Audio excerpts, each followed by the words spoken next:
Hello students, good afternoon everybody. Myself Monica Sharma from Image English School, Standard 9th, Subject Hindi. Hindi में chapter number 6 already explain in zoom lecture. Zoom lecture में मैंने आपको chapter number 6 explain किया था और उसकी half exercises भी हमने कर ली थी। Next half I will explain in this lecture. में चैप्टर नंबर 6 मेरी बीमारी श्यामा ने ले ली, ये चैप्टर मैंने आपको अच्छे से एक्सप्लेन कर दिया था। देन एक्सरसाइज शब्दार्थ हमने लर्न कर लिए थे। एक एक वाक्य में उत्तर दीजिए, ये आंसर्स भी कंप्लीट हो गए थे इन रिवीजन। एंड क्वेश्चन नंबर 2 सविस्तार उत्तर दीजिए। इसमें क्वेश्चन नंबर 1 कंप्लीटेड। लेखक बीमारी में भी क्यों काम करते थे, ये मैंने आपको लास्ट जूम लेक्चर में एक्सप्लेन किया था इसका आंसर। एंड क्वेश्चन नंबर 2 लेखक की बीमारी सुनकर श्यामा कांपकर तुरंत क्यों संभल गई, ये भी एक्सप्लेन किया था। Now I am explaining question number 3 लेखक को ऐसा क्यों लगा कि उन्हें श्यामा के लिए जीने का संघर्ष करना चाहिए। इसका आंसर है बीमारी में लेखक को कर्ज चुकाने की चिंता खाई जा रही थी। उन्होंने अपने आप को मरने के लिए छोड़ दिया था, लेकिन तभी उन्हें श्यामा का ख्याल आया। उन्होंने सोचा कि उन्होंने श्यामा के लिए तो कुछ किया ही नहीं है, उसके लिए कुछ करने लायक उनकी स्थिति ही नहीं थी। अब यदि अपने कर्ज का भार भी उस पर छोड़ जाए तो उनके जैसा जघन्य अपराधी कौन होगा। यह सोचकर उन्हें लगा कि उन्हें श्यामा के लिए जीने का संघर्ष करना चाहिए। Okay, answer completed. और ये एक्सप्लेन कर देती हूँ आंसर। इसमें बच्चन जी का ऐसा मानना था कि मैंने ज़िंदगी भर श्यामा के लिए कुछ किया नहीं है और अगर मैं मर गया तो मेरे मरने के बाद जो कर्ज है वो भी श्यामा को चुकाना पड़ेगा, वो भार उसके ऊपर आ जाएगा।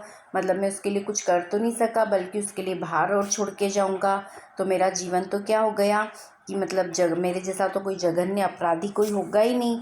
मैं तो बहुत बड़ा अपराध कर रहा हूँ उसके साथ कि मैं उसके ऊपर ये भार छोड़ के जा रहा हूँ। मैंने ज़िंदगी में भी उसके लिए कुछ नहीं किया और मरने के बाद भी उसको तो कुछ सुख ही नहीं है, कुछ चैन ही नहीं है। मेरा जो भार है, कर्ज है, वो उसको चुकाना पड़ेगा। तो ऐसा सोच के बच्चन जी, हरिवंश राय बच्चन जी है, उन्होंने ऐसा सोच के मतलब ऐसा निर्णय लिया कि नहीं मुझे तो जीना ही पड़ेगा और अपने जीने के लिए वो संघर्ष करने लगी कि नहीं मुझे मेरा कर्ज जीते जी उतारना ही है। मेरे मरने के बाद ये मैं कर्ज किसी को या मेरी पत्नी को मैं नहीं देना चाहता।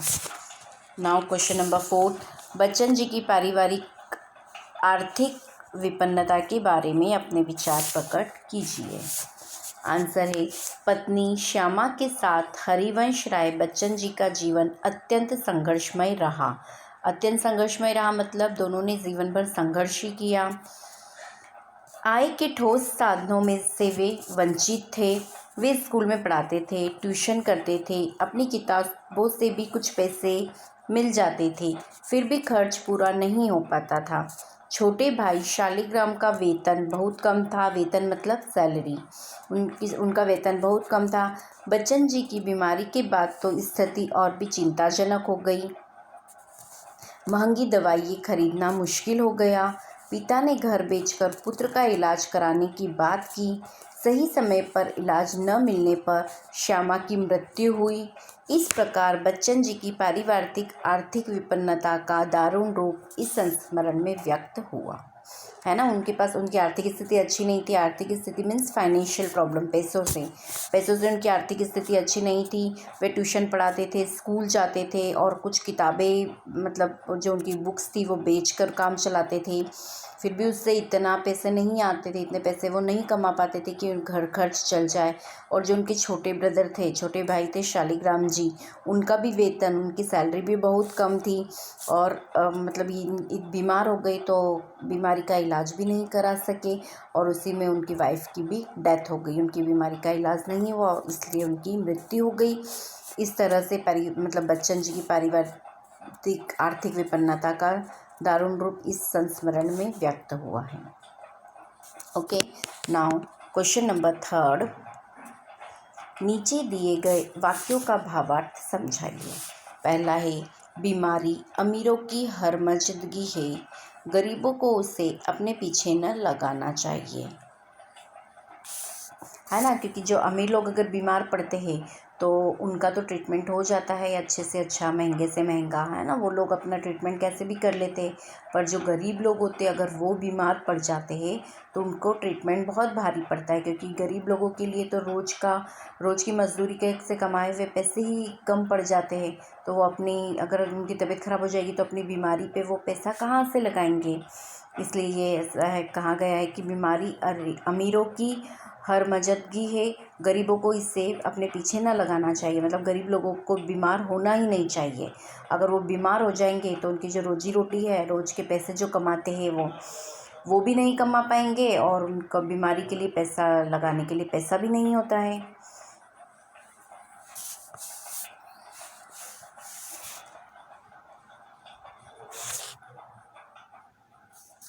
इसका आंसर है, बीमारी अमीरों का हरामीपन है।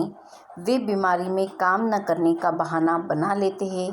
पैसा होने के कारण उनकी यह कमजोरी चल जाती है ना। अगर अमीर लोग काम पे नहीं जाएंगे तो उनका पैसा कट जाएगा, तनख्वाह उनकी सैलरी कट जाएगी, तो उनको कोई फ़र्क नहीं पड़ता है। क्योंकि वो लोग ऑलरेडी अमीर है, उनके पास पैसा है ना। उन लोगों की काम करने की इच्छा नहीं हुई तो वो ऑफिस, स्कूल या अपने काम पर नहीं जाएंगे तो चलेगा। बीमारी अमीरों का हरामीपन है। वे बीमारी में काम न करने का बहाना बना लेते हैं। पैसा होने के कारण उनकी यह कमजोरी चल जाती है। गरीबों को तो रोज़ मेहनत करके रोजी कमानी पड़ती है। वे बीमारी के नाम पर काम नहीं करेंगे तो उनका गुजारा कैसे होगा। इसलिए गरीबों को बीमार होने से बचना चाहिए। नेक्स्ट है, काम के पीछे बुखार भागे, है ना। ये मैंने शायद अभी क्वेश्चन पूछा भी आप लोगों को एग्ज़ाम में। काम के पीछे बुखार भागे मतलब इंसान को इतना काम करना चाहिए कि वो काम को देख के बुखार भाग जाए, इसका मतलब ये है। और इसका आंसर है, काम न करने वालों को मामूली बुखार भी बहुत तेज लगता है ना। जिनको काम नहीं करना है, उनको अगर मामूली सा बुखार भी आया है तो उनको वो बुखार बहुत तेज लगेगा, है ना। वह उसे दूर करने के लिए दवा लेता है। लेकिन दृढ़ मनोबल वाले व्यक्ति साधारण बुखार को कुछ नहीं गिनते। बुखार में वे अपने काम में लगे रहते हैं। उनका बुखार अपने आप ही हो जाता है। Answer complete. नाउ शब्द समूह के लिए एक एक शब्द दीजिए। फर्स्ट नंबर है,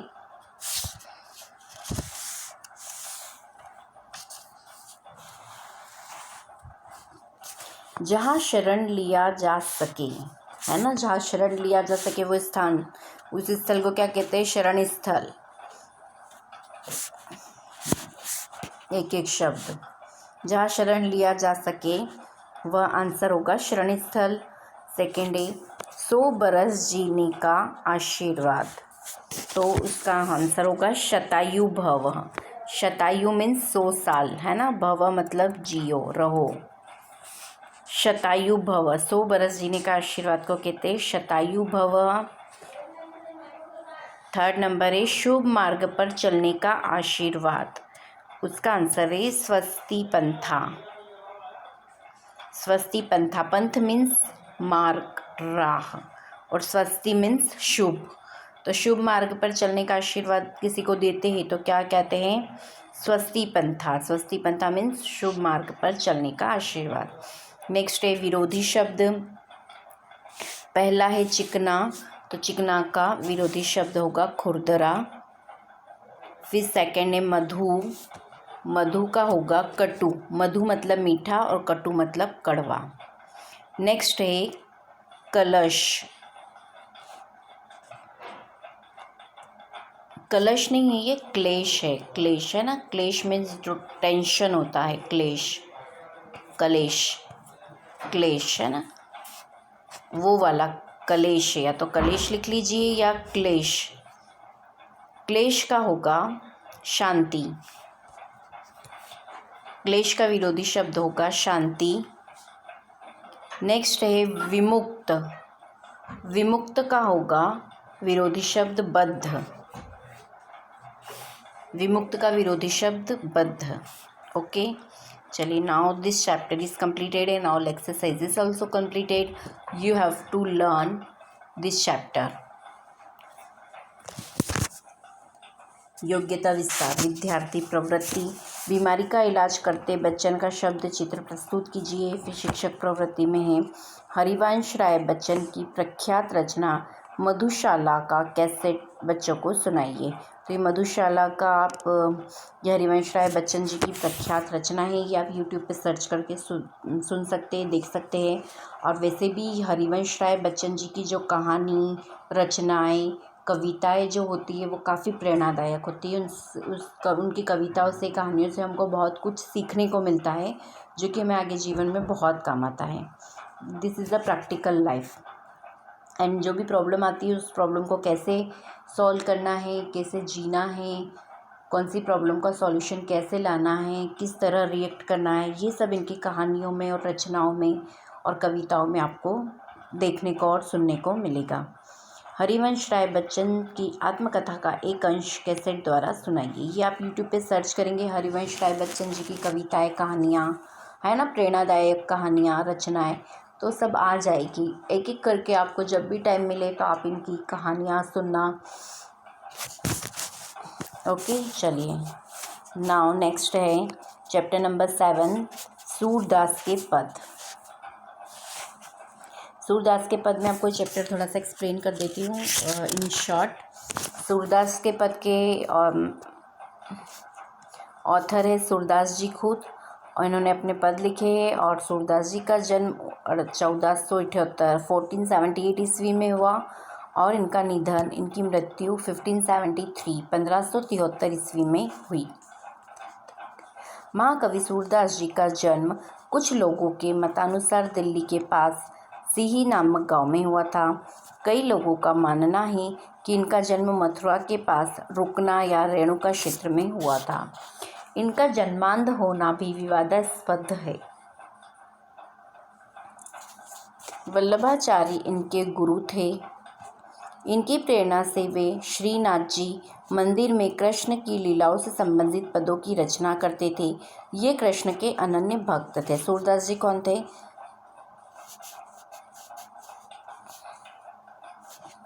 सूरदास जी श्री कृष्ण भगवान के अनन्य भक्त थे, बहुत बड़े भक्त थे। और सूरदास जी के गुरु वल्लभाचार्य जी थे, है ना। और वे क्या करते थे? श्रीनाथ जी के मंदिर में कृष्ण लीलाओं से संबंधित उन्होंने, सूरदास जी ने पद लिखे हैं श्रीनाथ जी में, जो कृष्ण भगवान का मंदिर है वहाँ पर। और ये कृष्ण के अनन्य भक्त थे। वात्सल्य एवं श्रृंगार रस के वर्णन में वे अद्वितीय है। प्रस्तुत पद में सूरदास की अनन्य भक्ति भावना का परिचय मिलता है। उनका मन सिवाय कृष्ण के कहीं और सुख नहीं पाता है। सूरदास जी कहते हैं कि मेरा मन बस श्री कृष्ण भगवान में ही लगता है और उनके अलावा मुझे कहीं भी सुख की प्राप्ति नहीं होती है। जिन आँखों ने कमल के समान नयन वाले श्री कृष्ण का दर्शन कर लिया हो और वे और देव की आराधना कैसे कर सकते हैं। आराध्य देव का गुणगान सुर ने किया है कि उन्होंने, सूरदास जी ने कहा है कि मेरे तो आराध्य देव श्री कृष्ण भगवान ही हैं। मैंने तो अपने मन में श्री कृष्ण भगवान को ही बसा रखा है और उन भगवान के अलावा मुझे दूसरे कोई भगवान अच्छे नहीं लगते हैं। दूसरे पद में श्री कृष्ण का मनमोहक वर्णन किया है। बाल कृष्ण की चेष्टाओं के माध्यम से बालक कृष्ण का मनोरम्य वर्णन किया है। विनय तथा भक्ति, फर्स्ट और सेकंड दो पद दिए गए हैं। मैं आपको रीडिंग करके बता रही हूँ ये दोनों पद। फर्स्ट है, मेरो मन अनंत कहा सुख पावे, जैसे उड़ी जहाज को पंछी फिरी जहाज पर आवे। वो कहते हैं कि मेरा मन और कहीं भी सुखी नहीं रह सकता है, मेरे मन को और कहीं भी सुख प्राप्त नहीं हो सकता है। जैसे जहाज का पंछी आकाश में इधर उधर उड़ के वापस जहाज पर आकर ही बैठ जाता है, वैसे मैं किसी भी भगवान की भक्ति कर लूँ, पूजा कर लूँ, पर मेरा मन तो श्री कृष्ण भगवान पे ही लगता है। कमल नैन की छाड़ी महात्म और देव को ध्यावे, परम गंगा को छोड़ी पियासो दुर्मति कूप खनावे। जिहि मधुकर अंबुज रस चाखियो, क्यों करिल फल भावे। सूरदास प्रभु काम धेनु तजी, छेरी कौन दुहावे। ओके, ये मैं अभी रीडिंग किया है मैंने ये पद। और एक्सप्लेन मैं आपको बाद में करती हूँ। First I am reading. Second, Shobhit कर नवनीत लिए घुटुरुनी चलन रेणु, तन मंडित मुख दधि लेप किए, चारु कपोल लोचन गोरोचन तिलक दिए, लट लटकनी मनुमत मधुपगन मादक मधुही पिए, कठुला कंठ वज्र के हरि नख राजत रुचिर हिये, धन्य सुर एको पल इहि सुख का सतकल्प जिए। चलिए, ये 2 पद है और ये दोनों पद में अब आपको ये चैप्टर और इस चैप्टर की सारी exercise, word meaning I will explain in next lecture. Okay, first you have to all of you read this chapter, read poem and ये 2 पद है, आपको सिस्टमेटिकली अच्छे से रीड करना है विथ गुड प्रोनाउंसिएशन। ओके, चलिए, okay, bye and take care.